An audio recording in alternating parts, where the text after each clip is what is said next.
It is sometimes said that law and politics are entirely separate things, but they're not. Law and politics intersect, and law is in fact permeated by politics. This is because law distributes benefits and imposes burdens. And if you recall Harold Laswell's definition of politics from a prior lecture, then you remember that politics is about who gets what, when, and how. And so law is a part of what determines who gets what, when, and how. Therefore, law is partly political as it shapes every country's political system. There are two types of law that have to be distinguished. One is criminal law that regulates corporate and individual behavior, and another is civil law. Under criminal law, the assumption is that society itself is a victim of an illegal or unlawful act. For this reason, the government prosecutes on behalf of society as a whole in criminal cases. But in civil cases, in contrast, the conduct and relationship between private individuals or companies is what's being regulated. And in a civil contact, what's at stake is usually not guilt or innocence, but responsibility versus lack of responsibility. And the end result is a financial reward or lack of a reward. When we talk about the court system of the United States, we have to distinguish between the three different levels or tiers of the system. At the very bottom are district courts. There are 94 district courts. 89 of them are located in the 50 states, and 5 are located in the territories like Guam and Puerto Rico. And they hear approximately 325,000 cases a year. U.S. district courts are courts of original jurisdiction for almost all federal cases. If you recall, a court of original jurisdiction is a court where a case begins. So virtually all federal cases begin in U.S. district courts. The second court level is the appellate level. There are 13 U.S. courts of appeals. They handle roughly 60,000 cases each year, and they're also geographically dispersed around the country, just as the district courts are. And then there's one United States Supreme Court. It hears between 75 and 90 cases a year. Now, district courts and courts of appeal are known as inferior courts. This is not a term of deprecation. This is a term that the Constitution itself has established. They're called inferior because they're subjected to Congress's jurisdiction. It is Congress that created them, and it is Congress that can increase or decrease their number and change their geographical jurisdiction. And in fact, Congress can create and abolish new inferior courts at its pleasure.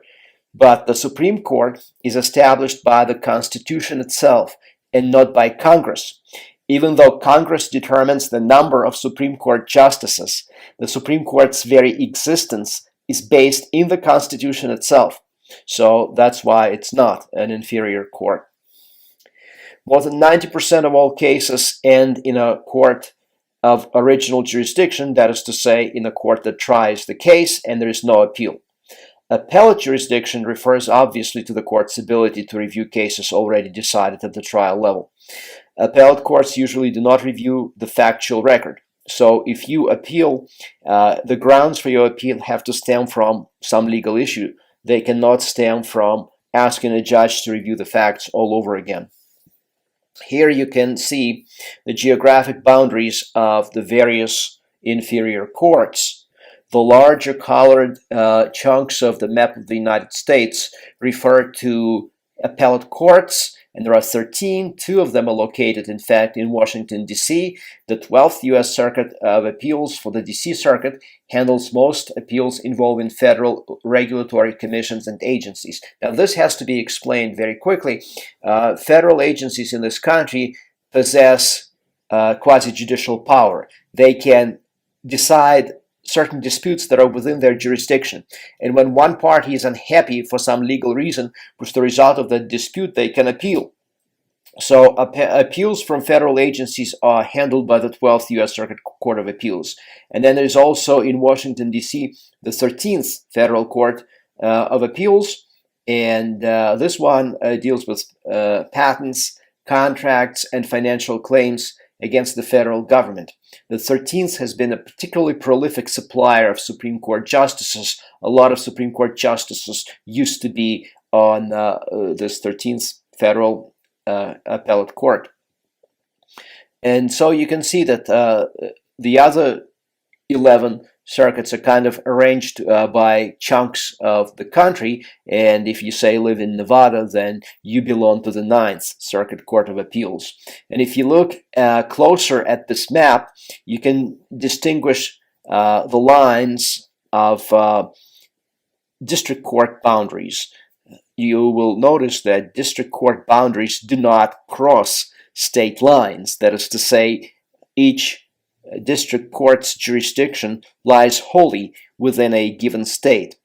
Some states only have one district court because they're not particularly populous, like Nevada or Idaho or Montana. But states like California, because they're very populous and they obviously have a much heavier caseload, they are going to have multiple district courts. So California has 4, I believe. The number of judges on the appellate courts varies between 6 and 30, depending on the expected caseload, but almost all cases are decided by a panel of 3 judges, and it's very rare that all 6 to 30, whatever that number happens to be for a particular appellate court, that all these judges sit on one case.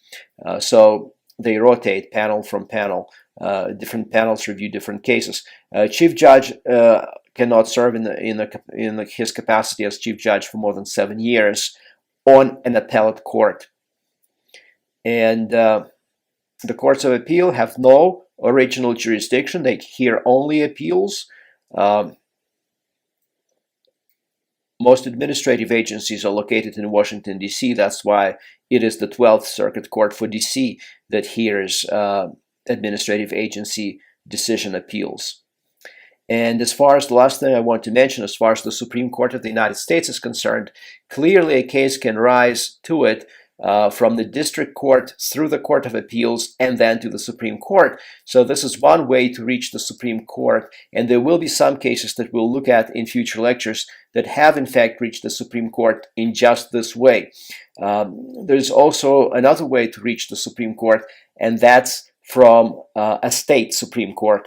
There are 50 states, each of which has its own Supreme Court. So if a state Supreme Court decision happens to involve a federal issue, that is to say an issue of federal law, then that case can be taken by the Supreme Court from the state Supreme Court. And finally, a case may begin in the United States Supreme Court. Every year, anywhere between 0 and 4 cases actually begin in the Supreme Court of the United States. Cases of original jurisdiction are extremely rare.